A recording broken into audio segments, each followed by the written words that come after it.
Tonight we will go to Sicily.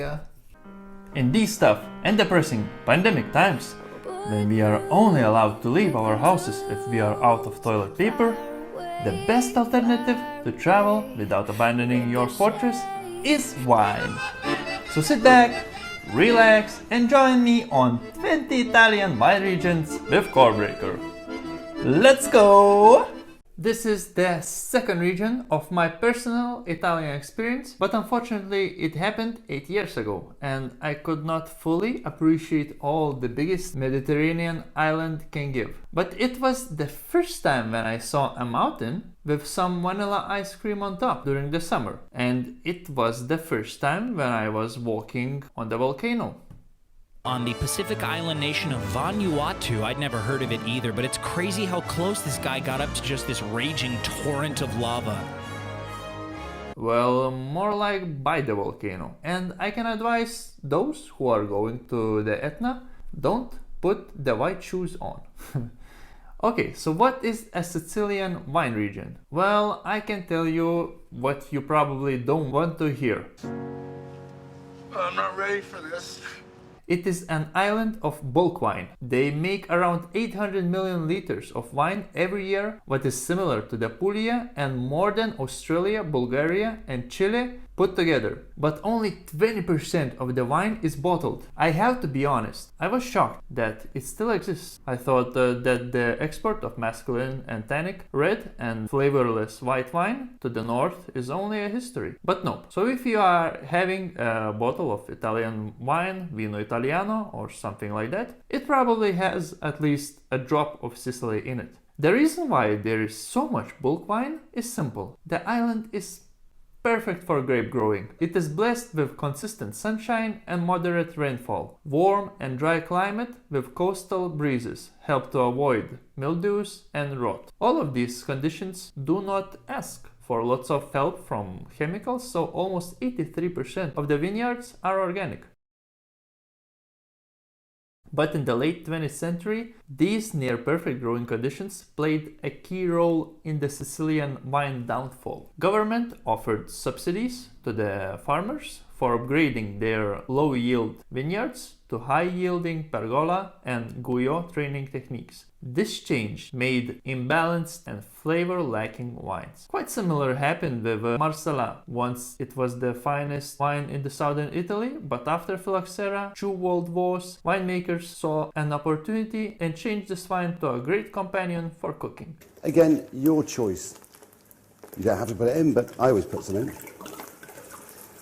But it all changed recently. More and more new generation winemakers saw lots of potential in this island and brought their money, knowledge and technologies. Talking about the good quality wine, the DOCs you should look after are Etna DOC, which volcanic soil and cooler air in the higher slopes make a very balanced wine. Then there is my already mentioned Marsala, which is having a renaissance and it started to be made in Solera method. And lastly, Passito di Pantelleria, which comes from the neighboring Pantelleria island. It is made from air-dried Zebibo grapes and is probably the best digestive the south has to offer. Main white grapes Trebbiano, Inzola, Chardonnay, Grillo and Catarato. Main red Nero d'Avola, Syrah, Nerello Mascalese, Cabernet Sauvignon and Frappato.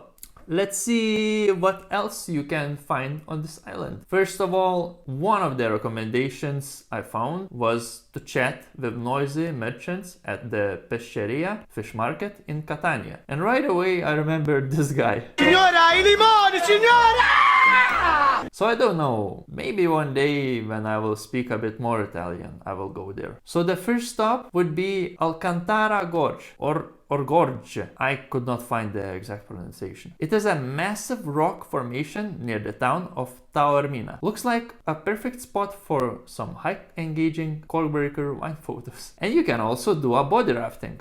I would do it. I doubt that.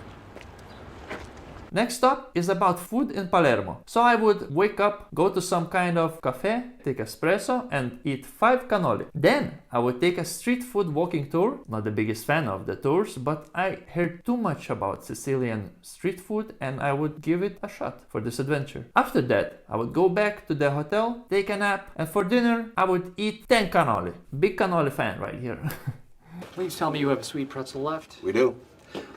And lastly would be salt pans near Nubia. Just because I am an ungrateful bastard and I do not appreciate sea salt as much as I probably should. And actually I think it is more difficult to make salt from seawater than I think. You just put water on the rocks and wait one day and tomorrow you have some salt for your egg benedict. He's an idiot. Don't listen to this. He's an idiot. All right, that's what we got to say about that. Tonight's wine is Saya 2018 by Feudo Maccari. After Antonio Moretti Cusseri was feeling comfortable with his successful 50-hectare vineyard Tenuta Sette Ponti in Tuscany, the time came for new challenges. Back in the late 90s, during his holidays in Sicily, he was so fascinated by the Val di Noto in eastern part of the island that in the year 2000 he began acquiring different plots, and now he owns 50 hectares of 30-year and older wines located on different types of soils and elevations, what guarantees overall balance. This wine is made of 100% Nero d'Avola grapes and it is aged in oak barrels for 12 months and in bottles for a minimum of 6 months. Let's taste it. It has a medium intensity ruby red color on the nose.